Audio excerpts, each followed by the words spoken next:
അസ്സലാമു അലൈക്കും വറഹ്മത്തുള്ളാഹി. പ്രിയമുള്ളവരെ, എല്ലാവർക്കും സുഖമാണെന്ന് വിചാരിക്കുന്ന അള്ളാഹു നമ്മുടെ ജീവിതത്തിൽ സന്തോഷം നൽകുമാറാകട്ടെ. ഞാൻ ഇന്നൊരു വീഡിയോ കണ്ടു. നിങ്ങളും ചിലപ്പോൾ ആ ഒരു വീഡിയോ കണ്ടിട്ടുണ്ടാകും. നസീമ എന്ന് പറയുന്ന ഒരു സഹോദരി ഒരു നായയുടെ വായയിൽ ഒരു എല്ലും കഷ്ണം കുടുങ്ങിയപ്പോൾ വളരെ ശ്രദ്ധാപൂർവം അവർ ആ ഒരു എല്ലും കഷ്ണം പുറത്തെടുത്തു കൊടുക്കുകയാണ്. പിന്നീട് കാണുന്ന വേറെ ഒരു വീഡിയോ, ആ സഹോദരിയെ തേടിയിട്ട് ആ നായ വീട്ടിലേക്ക് കടന്നു വരുന്ന ഒരു രംഗമാണ്. വല്ലാത്ത ആനന്ദകരമായിട്ടുള്ള ഒരു രംഗമായിരുന്നു അത് എന്ന് പറയാം. എനിക്ക് ഈ ഒരു കാര്യം കണ്ടപ്പോൾ എനിക്ക് ഓർമ്മ വന്നത് എന്തെന്നറിയോ? അള്ളാൻ്റെ റസൂല് സ്വഹാബത്തിന് പറഞ്ഞു കൊടുത്ത ഒരു കഥയാണ് എൻ്റെ കയ്യിലിരിക്കുന്നത്. സമസ്ത കേരള ജംഇയ്യത്തുൽ ഉലമയുടെ വിദ്യാഭ്യാസ വകുപ്പിൻ്റെ കീഴിലുള്ള സിലബസിൽപ്പെട്ട 7ാം ക്ലാസ്സിലെ ഒരു പുസ്തകമാണിത്. ഈ പുസ്തകത്തിൽ അള്ളാൻ്റെ റസൂല് ഇതുപോലെ നായയെ സഹായിച്ച ഒരു കഥ പറയുന്നുണ്ട്. അത് ഞാൻ നിങ്ങൾക്ക് വായിച്ച് കേൾപ്പിച്ച് തരാം. അതിൻ്റെ മുമ്പ് നമ്മൾ ആ ഒരു സഹോദരി ആ നായയെ സഹായിച്ച ആ ഒരു കാര്യം പറയുന്ന ഒരു വീഡിയോ ഉണ്ട്. സഹായിക്കുന്ന വീഡിയോ നിങ്ങളിൽ പലരും കണ്ടിട്ടുണ്ട്. അവർ അതിനെ സഹായിക്കാനുള്ള കാരണങ്ങൾ വ്യക്തമാക്കുന്ന ഒരു വീഡിയോ കാണാൻ കഴിഞ്ഞു. ആ വീഡിയോ ഒന്ന് നമുക്ക് കണ്ടു നോക്കാം. എന്നിട്ട് ഞാൻ ഇതിലുള്ള ഈ ഒരു കഥ, അള്ളാൻ്റെ റസൂല് സ്വഹാബത്തിന് പറഞ്ഞു കൊടുത്ത ആ ഒരു കഥ ഞാൻ നിങ്ങൾക്കൊന്ന് വായിച്ച് കേൾപ്പിക്കാം.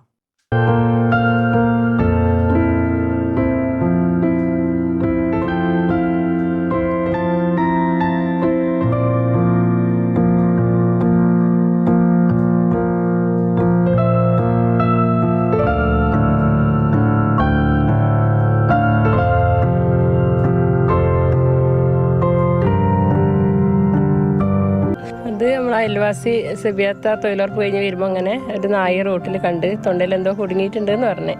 അപ്പോൾ ഞാൻ പറഞ്ഞു ഇവിടെയൊക്കെ അങ്ങനെ എന്തെങ്കിലും ഉണ്ട്, തായർ എന്ന് പറഞ്ഞ ഒരാളുണ്ട്, ഓനെ വിളിക്കല്ലേ. അപ്പോൾ ഞാൻ പറഞ്ഞു നമുക്ക് തായറിനോട് പറഞ്ഞാൽ മതിയായിരുന്നു എന്ന് പറഞ്ഞേ. അത് കഴിഞ്ഞ് കുറച്ച് കഴിയുമ്പോൾ ഇവിടെ പെങ്ങളൊക്കെ നിൽക്കുന്നുണ്ട്. അപ്പോൾ ഇവർ പറഞ്ഞു ഒരു നായ ഇതിലേ വരുന്നുണ്ട്, അതാണെന്ന് തോന്നുന്നതെന്ന് പറഞ്ഞു. വന്നിട്ട് നോക്കുമ്പോൾ അത് പുറകിൽ ഞങ്ങൾ വേസ്റ്റ് ഇടുന്ന അവിടെ ഉണ്ട് നിൽക്കുന്നത്. അപ്പോൾ അതിങ്ങനെ വായി വെച്ചിട്ട് ഒരയ്ക്കുന്നുണ്ട്. പിന്നെ അധികം സമയമൊന്നും കണ്ടില്ല, അത് താഴേക്ക് ഇറങ്ങിപ്പോയി. അപ്പം ഞാൻ പറഞ്ഞെന്നാൽ ഞാനൊന്ന് നോക്കട്ടെ എന്നിട്ട് താഴേക്ക് ഇറങ്ങുമ്പോൾ ഈ സ്റ്റെപ്പ് ഇറങ്ങുമ്പോൾ അത് കയറിയിട്ട് എൻ്റെ മുമ്പിൽ ഇവിടെ വന്നിട്ടുണ്ട്. അപ്പോൾ ഞാൻ പറഞ്ഞു ഒന്ന് ഇങ്ങോട്ട് വാ, ഞാനൊന്ന് നോക്കട്ടെ എന്ന് പറഞ്ഞേ. അപ്പോൾ ചെറിയ കുട്ടികൾ കയറി വരുമ്പോൾ എൻ്റെ അടുത്തേക്ക് വന്ന് ഒന്ന് തല തൊട്ട് നോക്കി. അപ്പോൾ അത് എന്താ ഒന്നും ചെയ്യൂലെന്ന് എനിക്ക് തോന്നി. അപ്പോൾ അത് ഞാൻ പറഞ്ഞു ഇവിടെ നിന്ന് ഇരുന്നുണ്ടാകും, അതേപോലെ അത് ഇരുന്ന് തന്ന്. അപ്പോൾ ഞാൻ എന്താക്കി ഇവരൊരു കൊള്ളിയൊക്കെ കൊണ്ടുതന്ന് അങ്ങനെ എടുത്ത് കുറച്ച് സമയം ഉണ്ടാക്കേണ്ടി വന്ന്, കിട്ടുന്നില്ലായിരുന്നു. പിന്നെ അതൊന്നും കൂടെ വായി തുറന്ന് തന്ന്. അപ്പോൾ പിന്നെ എടുക്കാൻ എളുപ്പമായി എടുത്ത്. ഞാനിപ്പോൾ ആദ്യം പറഞ്ഞ പോലെ പൊതുവെ എല്ലാവരും തെരുവനായ എന്ന് പറഞ്ഞാൽ പേടിച്ചോടുന്ന സമയം എല്ലാവരും കടിക്കുന്നതെന്നൊക്കെ പറഞ്ഞു. അപ്പോൾ നിങ്ങൾക്ക് അങ്ങനെ ഒരു ധൈര്യം ഉണ്ടായി, പേടി ഉണ്ടായില്ലല്ലേ? ഇല്ലല്ല, പേടി തോന്നിയില്ല. നായ അങ്ങനത്തെ ഒരു അവസ്ഥയിലാകുമ്പോൾ നമുക്ക് എന്തായാലും നമ്മളോട് പ്രതികരിക്കില്ല എന്നുള്ള ഉറപ്പാണ്, അത് രക്ഷപ്പെടണം എന്നുള്ള. അപ്പം എനിക്ക് അന്നേരം അങ്ങനെ ഒരു ധൈര്യം തോന്നി, ഞാൻ ചെയ്ത് നോക്കി.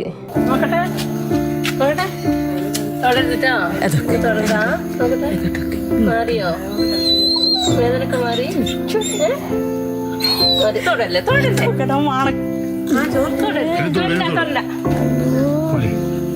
ഇന്നലെ ഞങ്ങൾ പുറത്ത് പോയിട്ട് വരുന്ന സമയത്ത് അതുപോലെ റോട്ടിൽ നിന്ന് കണ്ട്. അപ്പോൾ പെങ്ങളെന്നോട് പറഞ്ഞു അമ്മായി നിങ്ങളെ നായി ഇതാ വരുന്നതെന്ന് പറഞ്ഞു.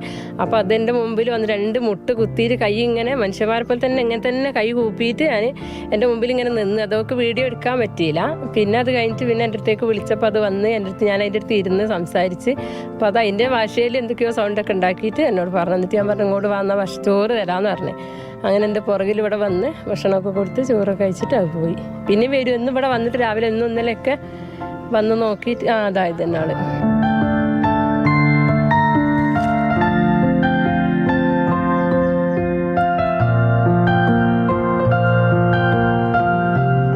നമ്മൾ സംസാരിച്ചുകൊണ്ടിരിക്കുമ്പം തന്നെ ആ രക്ഷപ്പെടുത്തിയ നായ മുകളിൽ നിന്ന് സ്റ്റെപ്പ് ഇറങ്ങി വന്ന് നസീറത്താത്തയോട് എന്തൊക്കെയോ പറയുന്നു. അവിടെ ഇരിക്കുന്നു, കൈകുത്തിരിക്കുന്നു. നമുക്ക് ആ ദൃശ്യങ്ങൾ കാണാം. എത്രത്തോളം സ്നേഹമാണ് അതിനെ ആ അവസ്ഥയിൽ നിന്ന് രക്ഷപ്പെടുത്തിയതിൻ്റെ ഒരു സ്നേഹം പ്രകടിപ്പിക്കുന്ന ദൃശ്യങ്ങൾ. നമ്മളിത് അറിഞ്ഞു വന്നതല്ല, നമ്മൾ വന്ന സമയത്ത് ആ തെരുവുനായ ഇറങ്ങി വന്നതാണ്. ആ കഴിഞ്ഞ ദിവസം നടന്ന ആ സംഭവത്തിൻ്റെ ഒരു നന്ദി സ്നേഹവും ഇപ്പോഴും അവസാനിച്ചിട്ടില്ല. അതാണ് നമ്മൾ കണ്ടുകൊണ്ടിരിക്കുന്നത്.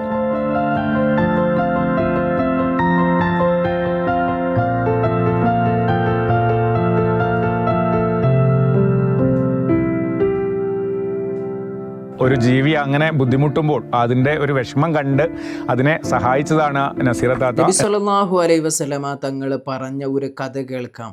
അങ്ങനെയാണ് ഇതിൻ്റെ തുടക്കമുള്ളത്. ഒരു യാത്രക്കാരന് ശക്തിയായ ദാഹം വന്നു. വെള്ളം തേടി നടക്കുന്നതിനിടെ അദ്ദേഹം ഒരു കിണർ കണ്ടു. അതിലിറങ്ങി വെള്ളം കുടിച്ചു ദാഹം തീർത്തു. കയറി വന്നപ്പോൾ നനഞ്ഞ മണ്ണ് കപ്പുന്ന ഒരു നായയെ കണ്ടു. അതായത് നനഞ്ഞ വെള്ളം കണ്ടപ്പോൾ അതിൽ എന്ത് ചെയ്യാണ്, ഒരു ഇറ്റ് വെള്ളം കിട്ടാൻ വേണ്ടിയിട്ട് ആ മണ്ണ് കപ്പിക്കൊണ്ടിരിക്കുകയാണ്. അദ്ദേഹം ചിന്തിച്ചു, എനിക്ക് പിടിപെട്ട പോലെ അതിനും ദാഹിക്കുന്നുണ്ടാവും. ഉടൻ കിണറിലിറങ്ങി കുഫ് ഊരി അതിൽ വെള്ളം നിറച്ചു കടിച്ചു പിടിച്ചു കിണറിൽ നിന്ന് കയറി നായക്ക് കൊടുത്തു. കഥ അവസാനിച്ചു. റസൂലുള്ളാഹി പറഞ്ഞ കഥ അവസാനിച്ചു. നബി സല്ലല്ലാഹു അലൈഹി വസല്ലമ എന്നിട്ട് സ്വഹാബികളോട് പറഞ്ഞു, ഈ സൽക്രമം കാരണമായി അള്ളാഹു അദ്ദേഹത്തിന് പുറത്തു കൊടുത്തു. ഒരു നായക്ക് വെള്ളം കൊടുത്ത കാരണമാണല്ലോ അള്ളാഹു അദ്ദേഹത്തിന് പാപമോചനം നൽകിയത്. സൃഷ്ടികളോട് കരുണ കാണിക്കുന്നവർക്ക് അള്ളാഹുവിൻ്റെ കരുണ നേടാമെന്നാണ് കഥയുടെ ഗുണപാഠം. നിങ്ങൾ ആലോചിച്ച് നോക്ക്. ഒരു വിഭാഗം ആളുകൾ പറയാറുണ്ട്, നായയെ തൊടാൻ പാടില്ല. നായ എന്ന് പറയുന്നത് അങ്ങേയറ്റം വെറുക്കപ്പെട്ട ഒരു ജീവിയാണ് ഇസ്ലാമിൽ. അങ്ങനെയൊക്കെ പറഞ്ഞിട്ട് ഇവർ പറഞ്ഞു വെക്കുന്നത് എന്താണെന്നറിയോ? ഇതുപോലെയുള്ള മൃഗങ്ങളോട് ക്രൂരമായിട്ട് പെരുമാറാനാണ് ഇസ്ലാം യഥാർത്ഥത്തിൽ ഈ ലോകത്തിലുള്ള ആളുകളെ പഠിപ്പിച്ചുകൊണ്ടിരിക്കുന്നത് എന്നാണ്. അതാരാണ് പറയുന്നത് എന്ന് നിങ്ങൾക്കും അറിയാം, എനിക്കും അറിയാം. യുക്തിവാദികളടക്കമുള്ള അല്ലെങ്കിൽ ആ ഗണത്തിൽപ്പെടുന്ന ചില ആളുകളാണ്. എന്നാൽ പലർക്കും എന്താണ് യാഥാർത്ഥ്യമെന്ന് അറിയൂല എന്നുള്ളതാണ്. അവരല്ലെങ്കിൽ അതിനെക്കുറിച്ച് പഠിക്കാൻ അവർ തയ്യാറാകുന്നില്ല എന്നുള്ളതാണ്. നിങ്ങൾ നോക്ക്, എത്ര കൃത്യമായിട്ടാണ് അള്ളാൻ്റെ റസൂല് ആ ഒരു കഥ സ്വഹാബത്തുകൾക്ക് മുമ്പിൽ പറഞ്ഞു വെക്കുന്നത്. നിങ്ങളിലെ പല ആളുകൾക്കും ഒരു സംശയം ഇവിടെ ഉണ്ടാകും. ഇസ്ലാമിൽ നായയെ തൊടാൻ പാടില്ല, നായ നജസാണ് എന്ന് പറയുന്നുണ്ടല്ലോ, പിന്നെ എന്താണ് അതിൻ്റെ യാഥാർത്ഥ്യം എന്നല്ലേ? അതിൻ്റെ യാഥാർത്ഥ്യം എന്ന് പറയുന്നത് നായ നജസാണ്. നായ നജസാണ് എന്നുള്ളത് കൊണ്ട് നായയെ ഒരു വിധത്തിലും നായയെ സഹായിക്കാനോ പാടില്ല എന്നല്ല ഇസ്ലാം പറയുന്നത്. മറിച്ച് നായ നജസാണ്, അതൊരു യാഥാർത്ഥ്യമാണ്. ഈ നജസ് എന്ന് കേൾക്കുമ്പോൾ വേറെ എന്തോ ഒരു സംഗതിയാണെന്ന് നമ്മൾ തെറ്റിദ്ധരിക്കരുത്. നമ്മുടെ ശരീരത്തിലും നജസ് ഉണ്ട്. നമ്മുടെ വയറ്റിൽ നജസില്ലേ, നമ്മുടെ കാഷ്ടം നജസാണ്, മൂത്രം നജസാണ്. അതുപോലെ നമ്മുടെ ശരീരത്തിലും നജസ് ഉണ്ട്. ആ നജസ് നമ്മൾ നീക്കുക എന്നുള്ളതാണ്. ഒരു നായ എന്ന് പറയുന്നത് നജസാണെങ്കിൽ ആ നായയുടെ നനവുള്ള സ്ഥലം, അതായത് അതിൻ്റെ വായ, അതേപോലെ തന്നെ അതിൻ്റെ ശരീരത്തിൽ വെള്ളം തട്ടിയിട്ടുണ്ട്, ആ ഭാഗങ്ങളൊക്കെ തൊട്ട് കഴിഞ്ഞാൽ 7 തവണ കഴുകണമെന്നാണ്. 7 തവണ കഴുകുമ്പോൾ അതിൽ ഒരു തവണ ശുദ്ധമായ മണ്ണ് കലക്കിയ വെള്ളം കൊണ്ടാകണം. എന്നാലാണ് ആ ഒരു നജസിൽ നിന്ന് പൂർണ്ണമായിട്ട് മുക്തരാകാൻ കഴിയുക. അതാണ് ഇസ്ലാമിൻ്റെ കർമ്മശാസ്ത്ര വിധി എന്ന് പറയുന്നത്. ഈ ഒരു കാരണം മുൻനിർത്തിക്കൊണ്ടാണ് നായയെ തൊടാൻ പോലും പാടില്ല, അല്ലെങ്കിൽ നായയോട് അങ്ങേയറ്റം വെറുപ്പാണ് ഇസ്ലാം കാണിക്കുന്നത് എന്ന് പലരും പറഞ്ഞു വെക്കുന്നത്. അവർക്ക് യഥാർത്ഥത്തിൽ എന്താണ് യാഥാർത്ഥ്യമെന്ന് അവർക്കറിയില്ല. അത് മനസ്സിലാക്കാൻ അവരിട്ട് ശ്രമിക്കുന്നുണ്ടോ?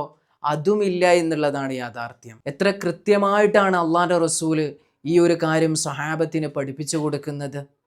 പക്ഷേ അതൊന്നും പലരും കാണൂല, അല്ലെങ്കിൽ കണ്ട ഭാവം നടിക്കൂല എന്നുള്ളതാണ്.